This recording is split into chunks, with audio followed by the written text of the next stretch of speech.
नमस्कार साथियों, आज मैं आपको सामान्य ज्ञान के टोटल 50 बहुत ही महत्वपूर्ण प्रश्न बतलाने वाला हूं, जो कि सभी प्रश्न हर एक गवर्नमेंट एग्जाम में पूछे जाने वाले बहुत ही महत्वपूर्ण सामान्य ज्ञान के प्रश्न हैं।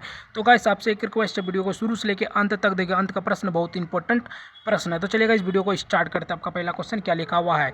रेगुलेटिंग एक्ट 1773 द्वारा सर्वोच्च न्यायालय की स्थापना कहाँ की गई थी? रेगुलेटिंग एक्ट 1773 द्वारा सर्वोच्च न्यायालय की जो स्थापना है वह कहाँ की गई थी? वह की गई थी कोलकाता में। कोलकाता में की गई थी। सी एकदम राइट आंसर होगा। अगला क्वेश्चन की बात करते हैं। दूसरा नंबर क्वेश्चन क्या करा है दोस्तों? भारतीयों को भारत के प्रसारण में भाग लेने का जो अधिकार है किस अधिनियम से द्वारा प्राप्त हुआ है? ये जो अधिनियम है, यह दोस्तों चार्टर एक्ट 1833 अधिनियम। भारतीयों को भारत के प्रसारण में भाग लेने का जो अधिकार है किस अधिनियम से द्वारा प्राप्त हुआ है? तो चार्टर एक्ट 1833 में प्राप्त हुआ है। बी एकदम राइट आंसर होगा। अगला क्वेश्चन की बात करते हैं दोस्तों। तीसरा नंबर क्वेश्चन क्या करा है दोस्तों? भारतीय विधान परिषद बजट पर बहस करने का जो शक्ति है किस अधिनियम के द्वारा प्राप्त हुआ है? बजट पर शक्ति पर कौन सा अधिनियम द्वारा प्राप्त हुआ? ये जो अधिनियम है, यह है दोस्तों भारत परिषद अधिनियम 1892।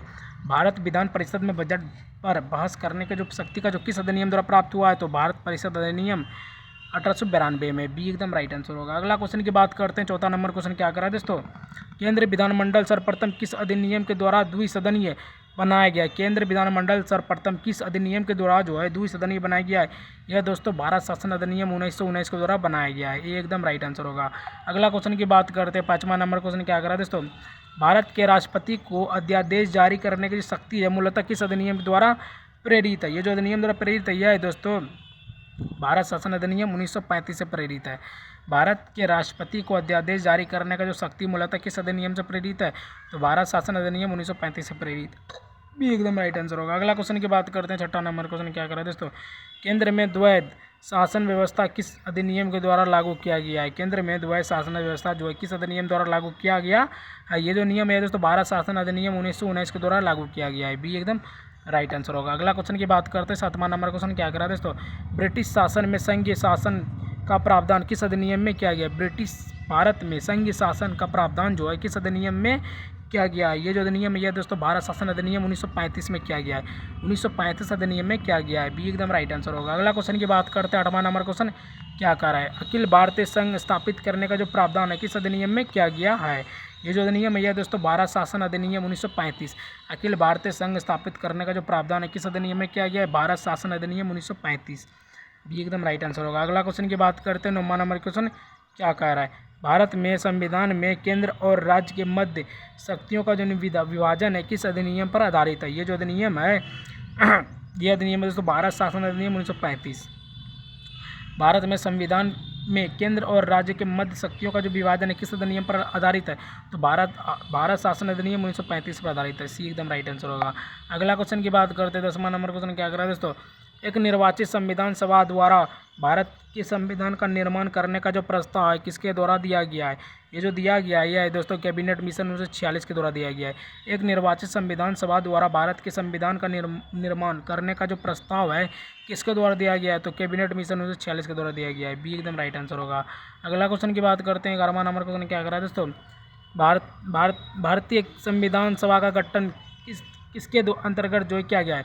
भारतीय संविधान सभा का जो गठन है किसके अंतर्गत किया गया है दोस्तों? कैबिनेट मिशन योजना 1946। कैबिनेट मिशन योजना 1946 के द्वारा किया गया है। बी एकदम राइट आंसर होगा। अगला क्वेश्चन की बात करते हैं। 12वां नंबर क्वेश्चन क्या कर रहा है दोस्तों?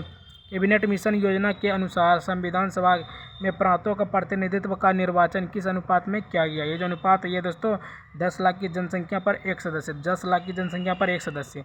कैबिनेट मिशन योजना के अनुसार संविधान सभा के प्रांतों से प्रतिनिधित्व का निर्वाचन किस अनुपात में किया गया है? तो 10 लाख जनसंख्या पर एक सदस्य। सी एकदम राइट आंसर होगा। अगला क्वेश्चन की बात करते हैं। 13वां नंबर क्वेश्चन क्या कर रहा है दोस्तों? भारतीय संविधान सभा के सदस्यों का चुनाव किसके द्वारा किया गया है? भारतीय संविधान सभा के सदस्यों का जो चुनाव है वह किसके द्वारा किया गया है? यह दोस्तों विभिन्न प्रांतों के विधानसभाओं के द्वारा विधानसभाओं के द्वारा किया गया है। सी एकदम राइट आंसर होगा। अगला क्वेश्चन की बात करते हैं। 14वां नंबर क्वेश्चन क्या कर रहा है दोस्तों? अंतिम सरकार 1946 में विदेश मामले किसके पास थे? अंतरिम सरकार 1946 में विदेश मामले जो है किसके पास थे? ये जो थे दोस्तों, यह थे दोस्तों जवाहरलाल नेहरू के पास। जवाहरलाल नेहरू के पास जो है अंतिम सरकार 1946 के विदेश मामले के पास थे, जवाहरलाल नेहरू के पास। भी एकदम राइट आंसर होगा। अगला क्वेश्चन की बात करते हैं। 15वां नंबर क्वेश्चन क्या कर रहा है दोस्तों? गृह विभाग किसके पास थे? गृह विभाग जो है वह किसके पास थे? वह सरदार वल्लभ भाई पटेल के पास थे गृह विभाग। ये एकदम राइट आंसर होगा। अगला क्वेश्चन की बात करते हैं 16वां नंबर क्वेश्चन क्या कर रहे हैं दोस्तों? खाद्य एवं कृषि विभाग किसके पास थे? खाद्य एवं कृषि विभाग जो है वह किसके पास थे? वह डॉक्टर राजेंद्र प्रसाद, डॉक्टर राजेंद्र प्रसाद के पास थे। ये एकदम राइट आंसर होगा। अगला क्वेश्चन की बात करते हैं 17वां नंबर क्वेश्चन क्या कर रहा है दोस्तों? उद्योग एवं नागरिक आपूर्ति विभाग किसके पास थे? उद्योग एवं नागरिक आपूर्ति विभाग जो है वह किसके पास थे? वह थे दोस्तों जॉन मथाई, जॉन मथाई के पास थे उद्योग एवं नागरिक आपूर्ति विभाग। ये एकदम राइट आंसर होगा। अगला क्वेश्चन की बात करते हैं 18वां नंबर क्वेश्चन क्या कर रहा है दोस्तों? श्रम विभाग किसके पास था? श्रम विभाग जो है किसके पास था? श्रम विभाग वह था दोस्तों जगजीवन राम, जगजीवन राम के पास था। ये एकदम राइट आंसर होगा। अगला क्वेश्चन की बात करते हैं दोस्तों 19वां नंबर क्वेश्चन क्या कर रहा है? रक्षा विभाग किसके पास था? रक्षा विभाग जो किसके पास था? सरदार बलदेव सिंह, सरदार बलदेव सिंह के पास था रक्षा विभाग। ये एकदम राइट आंसर होगा। अगला क्वेश्चन की बात करने से पहले बतलाते हैं कि आप लोग चैनल पर न्यू हो तो फटाफट जाकर लाइक सब्सक्राइब शेयर एक प्यारा सा कमेंट जरूर कर देना। तो चलिएगा 20वां नंबर क्वेश्चन पढ़ते हैं। शिक्षा एवं कला विभाग किसके पास था? शिक्षा एवं कला विभाग जो है किसके पास था? सी राजगोपालाचारी के पास था, सी राजगोपालाचारी के पास था। ये एकदम राइट आंसर होगा। अगला क्वेश्चन की बात करते हैं 21वां नंबर क्वेश्चन क्या कर रहा है दोस्तों? भारत की संविधान सभा की पहली बैठक कब हुई थी? भारत की संविधान सभा की जो पहली बैठक है 9 दिसंबर 1946, 9 दिसंबर 1946 को हुई थी। भी एकदम राइट आंसर होगा। अगला क्वेश्चन की बात करते हैं 22वां नंबर क्वेश्चन क्या कर रहा है दोस्तों? भारत संविधान का प्रथम प्रारूप किसके द्वारा तैयार किया गया? भारत संविधान का जो प्रथम प्रारूप है किसके द्वारा तैयार किया गया है? Sir V N Rao, sir V N Rao के द्वारा तैयार किया गया है। बी एकदम राइट आंसर होगा। अगला क्वेश्चन की बात करते हैं 23वां नंबर क्वेश्चन क्या कर रहा है दोस्तों? संविधान सभा के स्थायी अध्यक्ष किसे चुना गया? संविधान सभा के स्थायी अध्यक्ष जो है किसे चुना गया है? डॉक्टर राजेंद्र प्रसाद, डॉक्टर राजेंद्र प्रसाद को चुना गया है। ये एकदम राइट आंसर होगा। अगला क्वेश्चन की बात करते हैं 24वां नंबर क्वेश्चन क्या कर रहा है दोस्तों? पंडित नेहरू द्वारा उद्देश्य प्रस्ताव कब प्रस्तुत किया गया है? पंडित नेहरू द्वारा उद्देश्य प्रस्ताव जो है कब प्रस्तुत जो है किया गया है? ये जो प्रस्तुत किया गया है यह किया गया है 13 दिसंबर 1946 को, 13 दिसंबर 1946 को प्रस्तुत किया गया है। इसका राइट आंसर होगा सी। अगला क्वेश्चन की बात करते हैं 25वां नंबर क्वेश्चन क्या कर रहा है दोस्तों? नेहरू द्वारा प्रस्तुत उद्देश्य प्रस्ताव संविधान सभा में कब स्वीकृत किया गया है? नेहरू द्वारा प्रस्तुत उद्देश्य प्रस्ताव संविधान सभा में कब स्वीकृत जो है किया गया है? ये दोस्तों 22 जनवरी 1947 को, 22 जनवरी 1947 को, 22 जनवरी 1947 को। बी एकदम राइट आंसर होगा। अगला क्वेश्चन की बात करते हैं 26वां नंबर क्वेश्चन क्या कर रहा है दोस्तों? संविधान सभा के कुल कितने अधिवेशन हुए थे? संविधान सभा के कुल कितने अधिवेशन जो है हुए थे? ये दोस्तों 12 अधिवेशन हुए थे। बी एकदम राइट आंसर होगा। अगला क्वेश्चन की बात करते हैं 27वां नंबर क्वेश्चन क्या कर रहा है दोस्तों? भारतीय संविधान के निर्माण में कितना समय लगा? भारतीय संविधान के निर्माण में कितना समय लगा? 2 वर्ष 11 माह 18 दिन, 2 वर्ष 11 माह 18 दिन लगा। सी एकदम राइट आंसर होगा। अगला क्वेश्चन की बात करते हैं 28वां नंबर क्वेश्चन क्या कर रहा है दोस्तों? संविधान सभा के संवैधानिक सलाहकार कौन थे? संविधान सभा के संवैधानिक सलाहकार जो है वह थे दोस्तों sir V N Rao, sir V N Rao, sir V N Rao थे। सी एकदम राइट आंसर होगा। अगला क्वेश्चन की बात करते हैं 29वां नंबर क्वेश्चन क्या कर रहा है दोस्तों? वर्तमान रूप में राष्ट्रीय ध्वज को कब अपनाया गया? वर्तमान रूप में राष्ट्रीय ध्वज को जो है कब अपनाया गया? वह दोस्तों 22 जुलाई 1947 को, 22 जुलाई 1947 को अपनाया गया। सी एकदम राइट आंसर होगा। अगला क्वेश्चन की बात करते हैं 29वां नंबर क्वेश्चन क्या कर रहा है दोस्तों? संविधान सभा की प्रथम बैठक की अध्यक्षता किसने की थी? संविधान सभा की प्रथम बैठक की जो अध्यक्षता है वह किसने की थी? वह दोस्तों डॉक्टर सच्चिदानंद सिन्हा अस्थायी अध्यक्ष, डॉक्टर सच्चिदानंद सिन्हा अस्थायी अध्यक्ष ने की। भी एकदम राइट आंसर होगा। अगला क्वेश्चन की बात करते हैं 31वां नंबर क्वेश्चन क्या कर रहा है दोस्तों?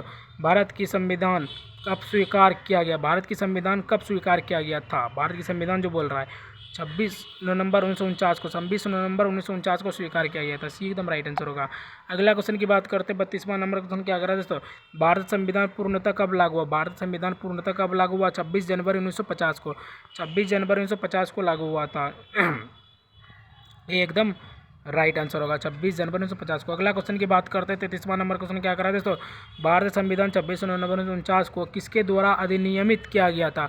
भारत संविधान 26 नवंबर 1949 को किसके द्वारा जो अधिनियमित किया गया था? ये दोस्तों संविधान सभा के द्वारा अधिनियमित किया गया था। भी एकदम राइट आंसर होगा। अगला क्वेश्चन की बात करते हैं 34वां नंबर क्वेश्चन क्या कर रहा है दोस्तों? जन गण मन को भारत के राष्ट्रगान के रूप में कब अपनाया गया था? जन गण मन को भारत के राष्ट्रगान के रूप में कब अपनाया गया था? यह दोस्तों 24 जनवरी 1950 को, 24 जनवरी 1950 को अपनाया गया था। सी एकदम राइट आंसर होगा। अगला क्वेश्चन की बात करते हैं 35वां नंबर क्वेश्चन क्या कर रहा है दोस्तों? अशोक स्तंभ को राष्ट्रीय चिन्ह के रूप में कब अंगीकृत किया गया था? अशोक स्तंभ को राष्ट्रीय चिन्ह के रूप में कब जो है अंगीकृत जो है किया गया था? यह दोस्तों 26 जनवरी 1950 को अंगीकृत किया गया था। बी एकदम राइट आंसर होगा 26 जनवरी 1950 को। अगला क्वेश्चन की बात करते हैं 36वां नंबर क्वेश्चन क्या कर रहा है दोस्तों? संविधान सभा की सलाहकार समिति के अध्यक्ष कौन थे? संविधान सभा की सलाहकार समिति के जो अध्यक्ष थे वह सरदार वल्लभ भाई पटेल थे। ये एकदम राइट आंसर होगा। अगला क्वेश्चन की बात करते हैं 37वां नंबर क्वेश्चन क्या कर रहा है दोस्तों? संविधान सभा की झंडा समिति के अध्यक्ष कौन थे? संविधान सभा की झंडा समिति के जो अध्यक्ष थे वह कौन थे? वह थे डॉक्टर राजेंद्र प्रसाद थे। ये एकदम राइट आंसर होगा। अगला क्वेश्चन की बात करते हैं 38वां नंबर क्वेश्चन क्या कर रहा है दोस्तों? संघ शक्ति समिति के अध्यक्ष कौन थे? संघ शक्ति समिति के जो अध्यक्ष थे वह कौन थे? वह थे पंडित जवाहरलाल नेहरू। पंडित जवाहरलाल नेहरू थे संघ समिति के अध्यक्ष। संघ समिति के अध्यक्ष कौन थे? पंडित जवाहरलाल नेहरू। भी एकदम राइट आंसर होगा। अगला क्वेश्चन की बात करते हैं 39वां नंबर क्वेश्चन क्या कर रहा है दोस्तों? संघ संविधान समिति के अध्यक्ष कौन थे? संघ संविधान समिति के जो अध्यक्ष थे वह पंडित जवाहरलाल नेहरू। पंडित जवाहरलाल नेहरू थे संघ संविधान समिति के अध्यक्ष। भी एकदम राइट आंसर होगा। अगला क्वेश्चन की बात करते हैं 40वां नंबर क्वेश्चन क्या कर रहा है दोस्तों? प्रांतीय संविधान समिति के अध्यक्ष कौन थे? प्रांतीय संविधान समिति के जो अध्यक्ष थे वह सरदार वल्लभ भाई पटेल। सरदार वल्लभ भाई पटेल थे प्रांतीय संविधान समिति के अध्यक्ष। ये एकदम राइट आंसर होगा। अगला क्वेश्चन की बात करते हैं 41वां नंबर क्वेश्चन क्या कर रहा है दोस्तों? प्रारूप समिति के अध्यक्ष कौन थे? प्रारूप समिति के जो अध्यक्ष थे वह थे डॉक्टर भीमराव अम्बेडकर। डॉक्टर भीमराव अम्बेडकर थे प्रारूप समिति के अध्यक्ष। सी एकदम राइट आंसर होगा। अगला क्वेश्चन की बात करते हैं 44वां नंबर क्वेश्चन क्या कर रहा है दोस्तों?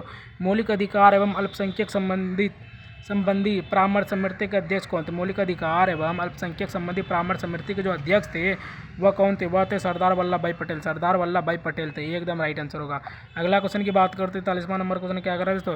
प्रक्रिया नियम समिति के अध्यक्ष कौन थे? प्रक्रिया नियम समिति के जो अध्यक्ष थे वह डॉक्टर राजेंद्र प्रसाद थे। ये एकदम राइट आंसर होगा। अगला क्वेश्चन की बात करते हैं और 44वां नंबर क्वेश्चन क्या कर रहा है दोस्तों? राज्य के लिए समिति के अध्यक्ष कौन थे? राज्य के लिए समिति के जो अध्यक्ष थे कौन थे?